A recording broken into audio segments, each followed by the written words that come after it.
ఇక బడ్జెట్ పై మీడియాతో కేంద్ర మంత్రి కిషన్ రెడ్డి మాట్లాడుతున్నారు. లైవ్ ద్వారా చూద్దాం.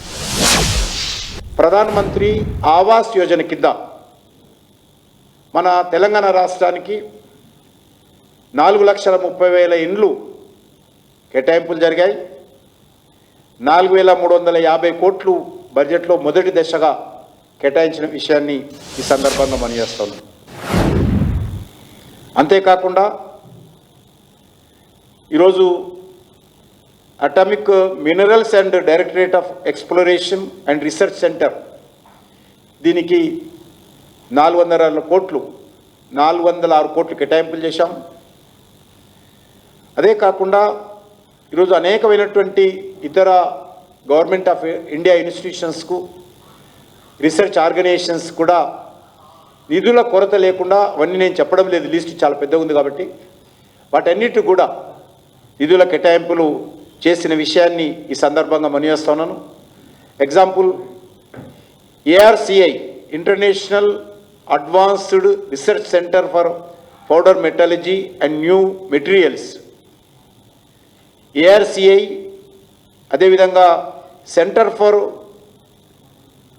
Finger printing and diagnostic CDFD, అదేవిధంగా national institute for animal technology లాంటి కేంద్ర సంస్థలకు, ఈ 3 సంస్థలకు సుమారు 3,000 కోట్ల రూపాయలు ఈ సంవత్సరము పరిశోధన కోసము నిధుల కొరత లేకుండా కేటాయింపులు చేయడం జరిగింది. అంతేకాకుండా ఈరోజు అనేక రకాల ఇతర సంస్థలు ఉన్నాయి. ఈరోజు ఐటీ రంగాన్ని కూడా, ఎందుకంటే దేశంలో కర్ణాటక తర్వాత ఐటీ మనం కీలక పాత్ర పోషిస్తున్నాం. దీనికి సంబంధించి మరి ఐటీ రంగానికి మరింతగా పన్నుల సంబంధించినటువంటి సంస్కరణలు తీసుకురావడంతో చాలా ఉపయోగపడుతుందనే విషయాన్ని ఈ సందర్భంగా మనయేస్తున్నాను. టర్నోవర్ ఆధారంగా మరి ట్యాక్స్ వివాదాలు కానీ వాటికి సంబంధించినటువంటి అనేక సంస్కరణలు ఇందులో ప్రవేశపెట్టడం జరిగింది. అంతేకాకుండా ఈరోజు డాటా సెంటర్స్ ప్రోత్సాహాన్ని కల్పించేటువంటి దిశగా మనం ముందుకెళ్తా ఉన్నాం. ఈరోజు మన హైదరాబాద్ నగరంలో డాటా సెంటర్సు చాలా ఉన్నాయి. వాటికి మరింతగా ప్రోత్సాహం కల్పించే విధంగా, ఎందుకంటే దేశంలోనే డాటా సెంటర్స్ ఏర్పాటులో మన తెలంగాణ రాష్ట్ర రాజధాని అయినటువంటి హైదరాబాద్ కీలక పాత్ర పోషిస్తుంది.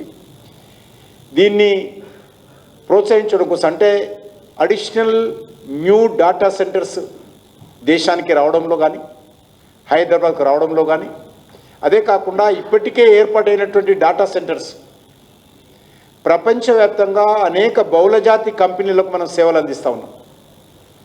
అమెజాన్ లాంటి అనేక సంస్థలు ఇక్కడ డాటా సెంటర్స్ ఏర్పాటు చేసుకుంటున్నాయి. అనేకమైనటువంటి ఐటీ కంపెనీలు ఏర్పాటు చేసుకుంటున్నాయి. వాటన్నిటిని కూడా కొత్త సంస్థలు రావడం కోసము, ఇప్పటికే రాబోతున్నటువంటి, అదేవిధంగా ఉన్నటువంటి సంస్థల్లో సేవలు పొందడం కోసం ఇతర దేశాల నుంచి ఏ కంపెనీ వచ్చినా కూడా